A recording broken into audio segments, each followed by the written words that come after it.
Hello guys, this is my 100 subscriber special. Let me show you. Thank you for 500 views on these two videos. 1 and 2 right there. And I got 100 subscribers, so that's why I'm over here. Let's hear it. Oh, hey. Let's watch Can I this. tell y'all a story? I am literally afraid of my child. I honestly cannot get him to stop. Stop hurting them. This is all you gotta do. Go on Amazon, buy this, listen to it.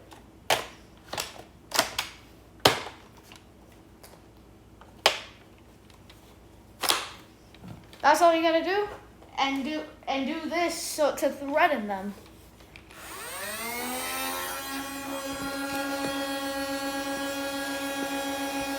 Simple as that. Let me put this down.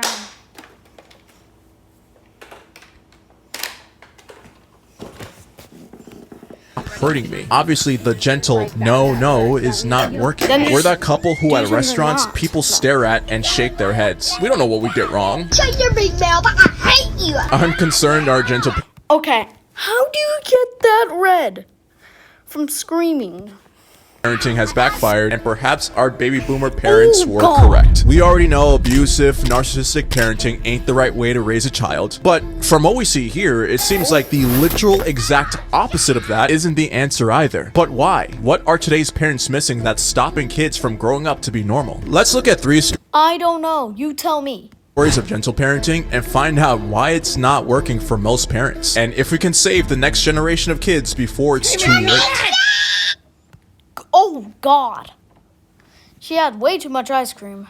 In order to do that though, we need to learn how we got here in the first place. You know it's getting rough out here when having a good mom or dad is seen as a luxury. We can agree that no one's guess, perfect, yeah. but does that give you the right to treat your children as if they're your property just because you gave birth to them? For pretty much all of human history, the default parenting style was pretty much the traditional authoritarian style, where, for yeah. lack of better terminology, you do what I say because I said so. No argument, no discussion, no reason as to why such and such rules are enforced. Nah, if you gave even the slightest disobedience, congratulations, you just invited yourself to a 3-way conversation. You, your mom, the belt. Unfortunately, this was normal for so long that instilling blind obedience in your child was synonymous with being a good parent.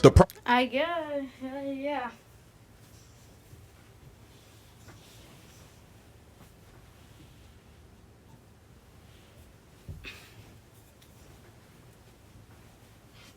Sorry for the inconvenience, guys. I'm back.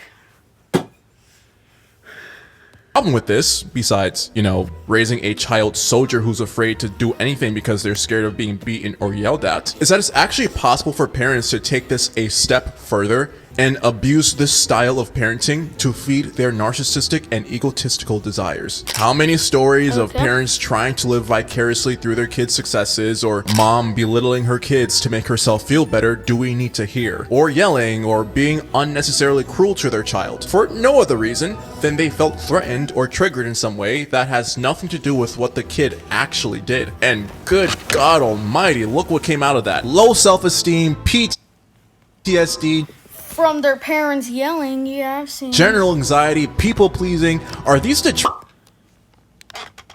Oh, where did these the traits you want to instill in your children who you intend to grow up to be functional adults? However, them, let me yes. take y'all back to the 2010s, because at this point, advancements in psychology has entered the world of parenting for well over a century now. And now those same kids are engaging in adulthood and toying with the idea of becoming parents themselves. Those same kids who are finally going to look back at how badly their own parents treated them and say, nah, I'm not gonna do that. Thus, the concept of what the internet calls gentle parenting is born. As we can see, Yes. it did come from good intentions, where traditional parenting focuses on a punishment and reward system to teach kids the difference between good and bad. The goal is to use empathy, respect, and understanding to teach children appropriate behavior regulation and emotional discipline. Essentially, it would be like if you threw a tantrum as a child, even if it bordered on the line of disrespectful. Instead of your Caribbean parent grabbing all reliable, they take a moment to verbalize what the child might be feeling in the moment and explain to them why that behavior is I'm not harmful gonna to really them talk or a lot, others. guys. You know, kind of like, Daddy sees that you're frustrated, so you threw your toy at your sister, but We don't throw toys at our sisters, okay? It hurts her. Let's think of other things we can do in the future when we're mad so we're not hurting anyone else. Just be stern. Okay?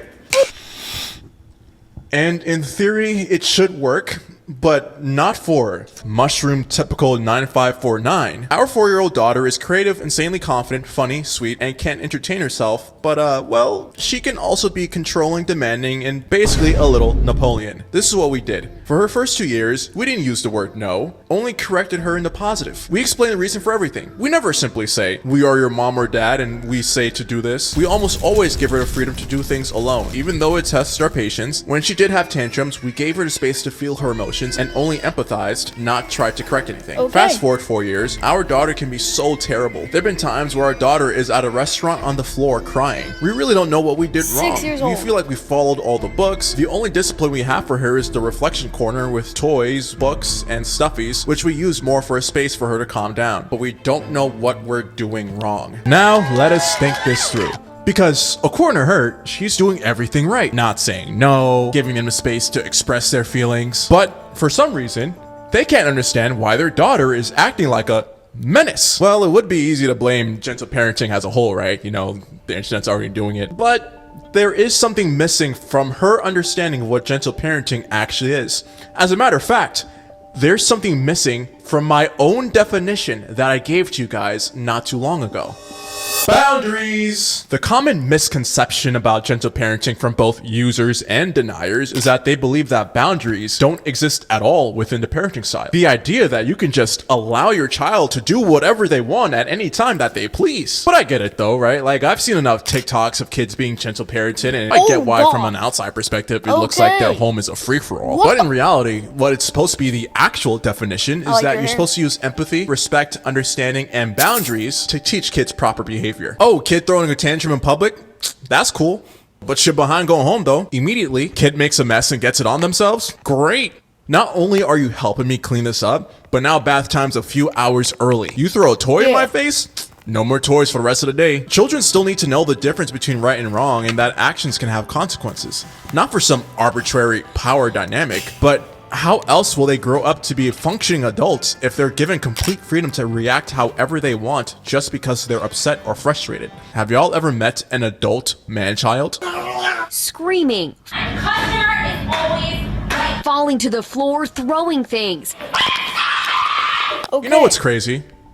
There's actually something I want to prove, and that is that there's a lot of flack that gentle parenting gets that's rather misdirected. Sure, there's gentle parenting, but there's also permissive parenting.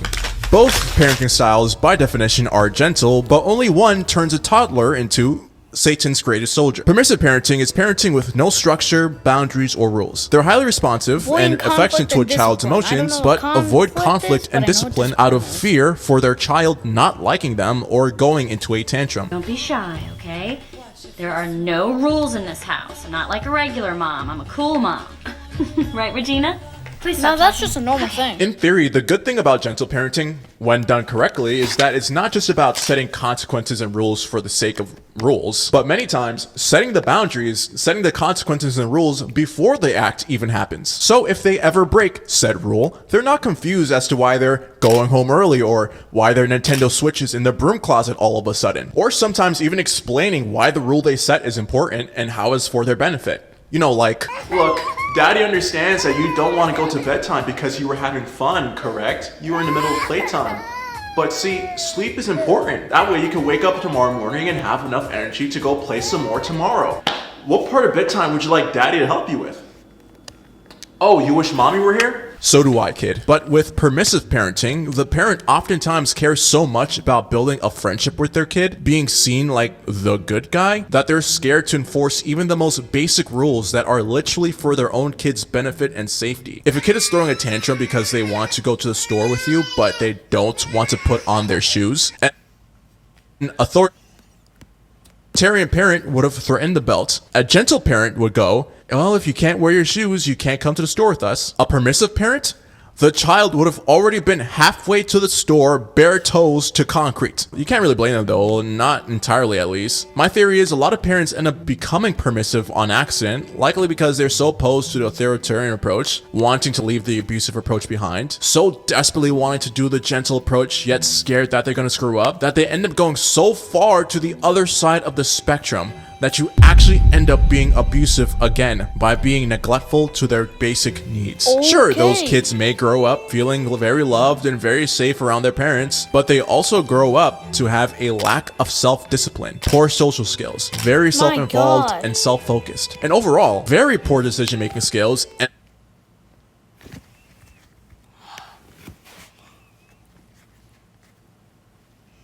After story 1. emotional awareness. Something that Passion Choice 3538 unfortunately knows all too well. I think I'm failing my boys by trying to constantly remember everything I've read supposed to be doing, but alas. Oh.